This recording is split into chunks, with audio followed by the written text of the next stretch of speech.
Okay. Now let me first power the whole house electricity, and then you can see I turn on this light. I turn on this light, two light, okay? And then when there is power off,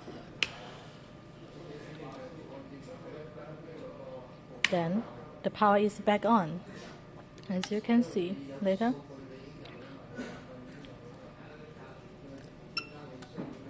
Now if this one is on, this one is off.